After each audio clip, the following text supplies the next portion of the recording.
Hello and welcome back everybody to the last part of this end-to-end machine learning project series. Just a quick recap before we move forward. In part 1, we built a Python web scraper and scraped car data from park wheels, collecting around 59,000 records. In part 2, we cleaned and pre-processed the data, handling missing values, removing noise, and making the dataset machine learning ready.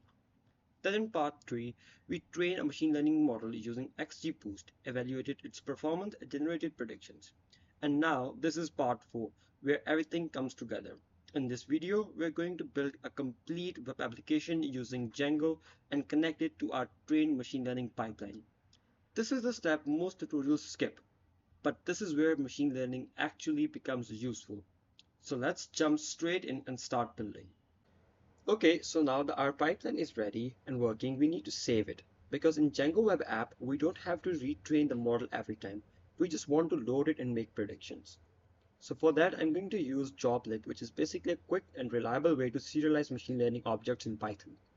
And I'm saving the entire pipeline, not just the model, because it includes both pre-processing steps and training XGBoost model. That's important because when a user enters raw data in web app, the same pre-processing like one-hot encoding and column transformation needs to happen automatically in the same way during training.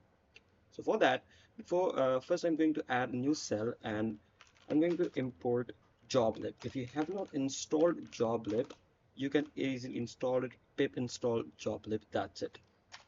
Now we have to say joblib.dump and we have to include the pipe that we made, the pipeline above here, this, and our model.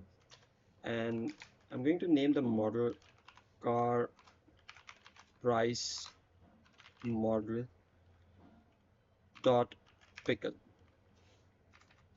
and then print model saved. That's it. Let's run this.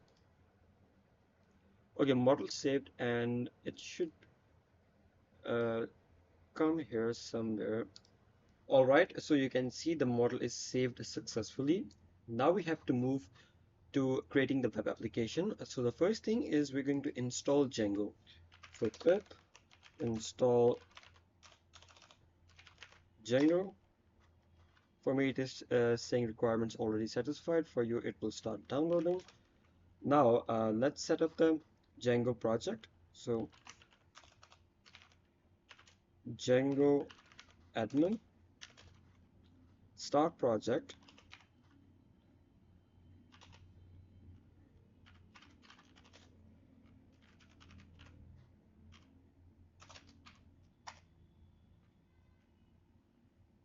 So I'm already inside my project folder car price predictor. So I'm going to create the Django project inside the same directory, not any new one, because I want everything, the scraper, dataset, notebook, and everything to live in one clean workspace.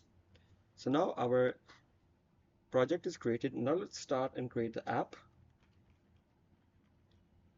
So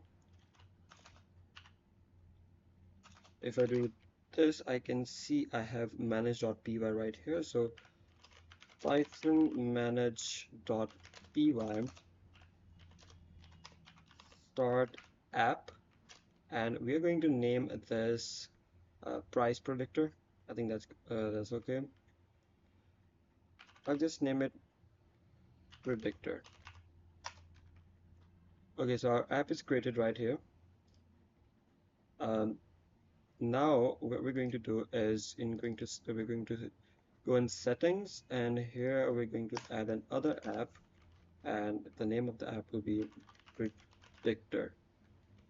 Let me recheck the spellings because I usually make a lot of spelling mistakes. Okay, now we need to set up our templates directory because Django looks for HTML files inside templates. Since our app is called predictor, I'm creating a folder structure like this one. So mkdir uh, predictor, and we're going to create a folder templates. Okay, now inside this templates predictor templates, I'm going to create another directory predictor. Okay, okay, the spellings of mkdir were wrong. Now perfect. Now you can see we have a predictor folder. Inside we have a templates folder, and inside we have an other templates folder. In this predictor folder, the last one, we're going to create a new HTML file, and I'm going to name it index.html. Now let's jump to our backend of the Django web application.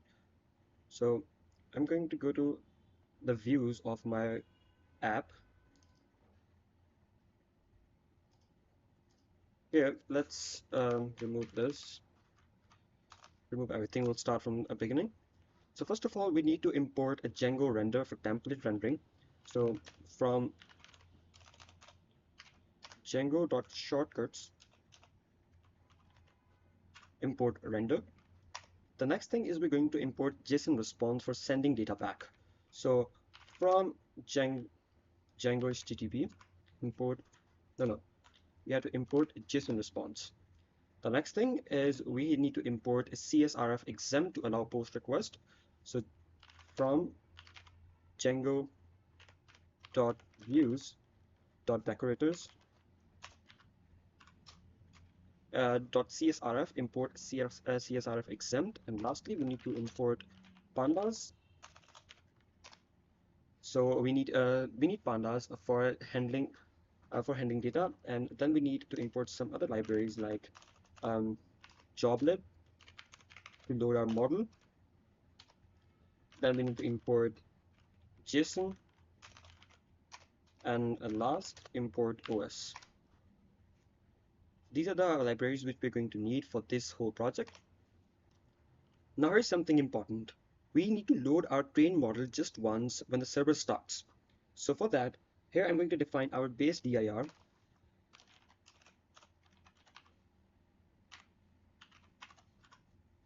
So our base dir is os.path, dir name, os.path, and this basically is the folder. It basically points to our main project folder. It gives us the absolute path to the root directory, so Django can always find the files from the correct location. The next thing is we have to define our model path. So for that we have os.path.join, we have base dir, and we have car price, not car price predictor. We have car price model.pl, and we have to define our pipe. So it is joblib.load model path. So yeah, in this way we don't reload the model on every request. We would be super slow if we do that. The next thing is we are going to define our index function, which is very simple. When someone visits our home page, it just renders our HTML template. Nothing fancy here. So for that,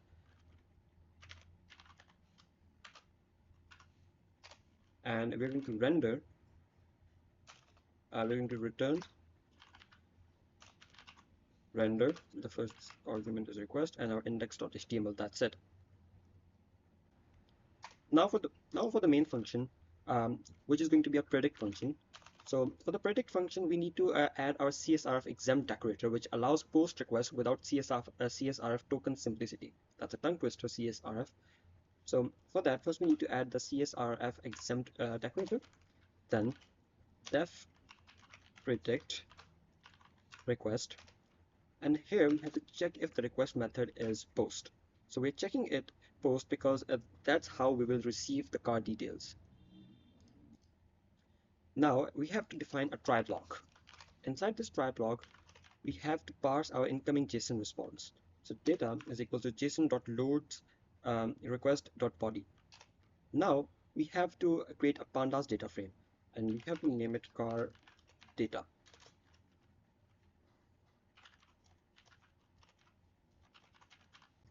Okay, you can see here we have converted the incoming data into a pandas data frame, And it is the same structure that we use to train our model. And you can also see that we have converted year, mileage, and engine capacity into float. Now we have to pass this data frame to our pipeline for the prediction. So predicted price is equals to pipe.predict car data. Now we have to return this JSON response. So return JSON response um, predicted price. Let's name this just price, and we have to convert this predicted price to float.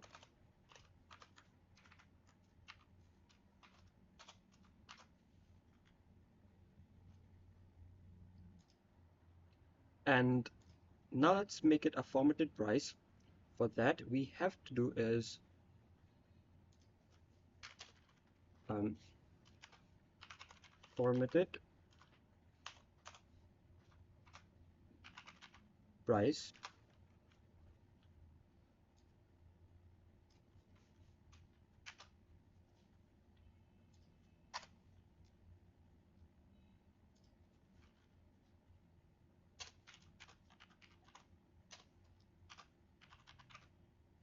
predicted price,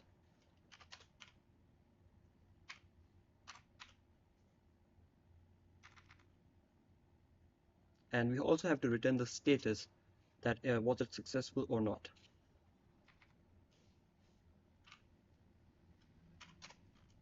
And status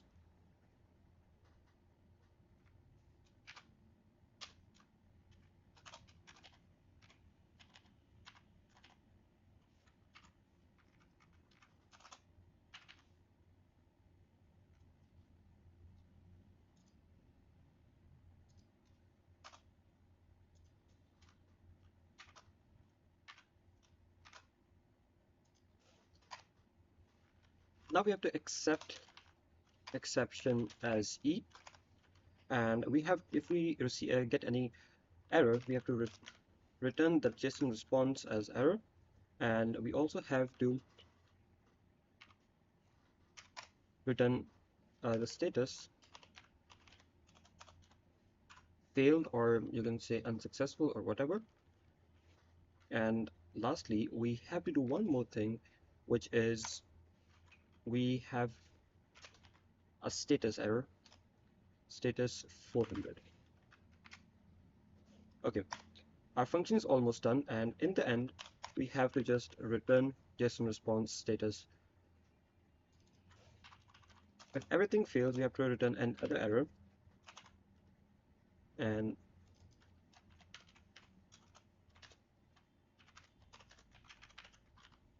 allowed, and we have to raise another status error, which will be 405. If you don't know status code, just Google it, and they're very simple. Okay, so now we have to set up the URLs. First of all, we're going to set up the predictor URLs. So we have to create a file named urls.py,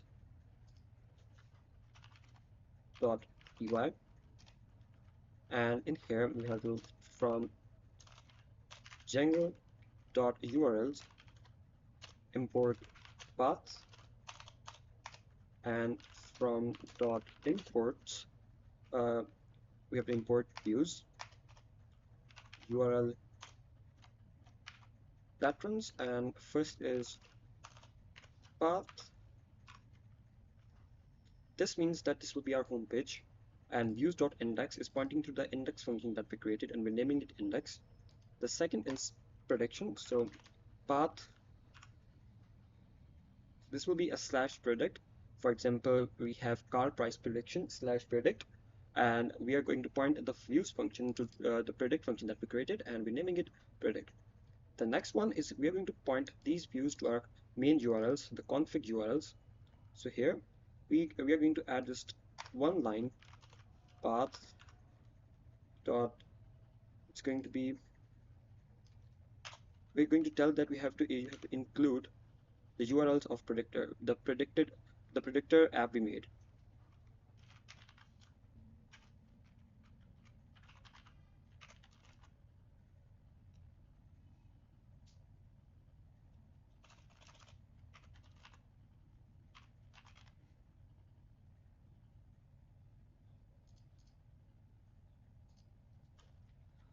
We also need to import Django.urls import path.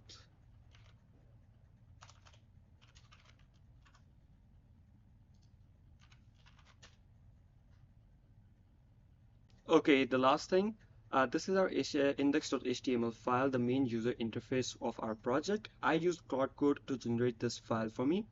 So the page displays a form where user enter car details like model, year, mileage, engine capacity, city, transmission, and fuel type. I've also given a list of cities that from the user can choose. When the user clicks predict price, it uses JavaScript and sends this data to Django backend using a post request without reloading the page. While the prediction is running, a loading message is shown, and once the response comes back, the predicted price or an error message is displayed dynamically on the screen. Okay, now let's test it.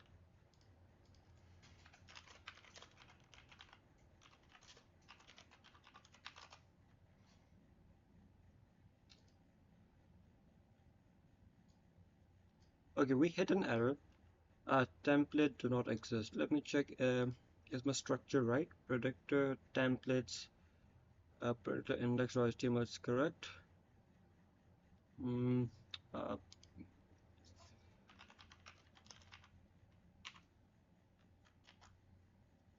let's check again.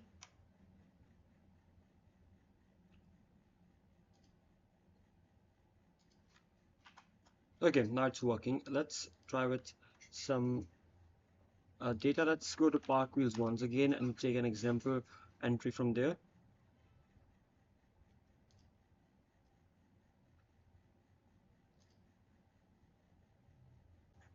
Okay, so this is our test data. Let's predict price. Uh, Failed to connect to server. Let's try it again. Okay, let's see what's the error here. I have to find it.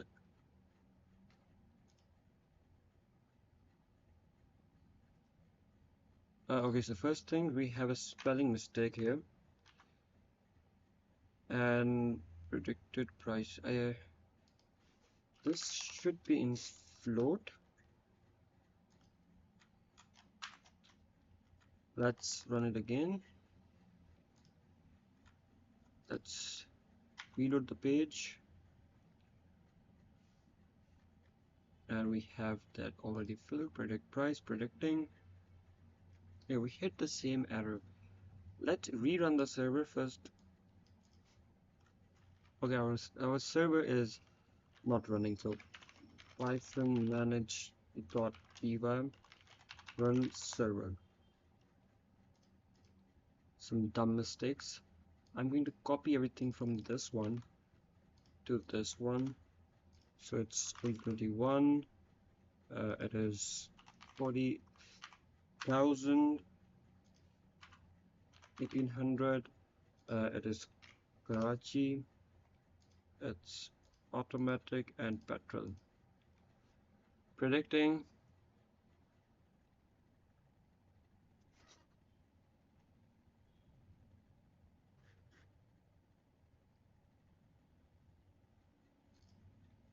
Okay, so the predicted price is 62 lakh 25,256. Let's check the original price. It is 55 lakh.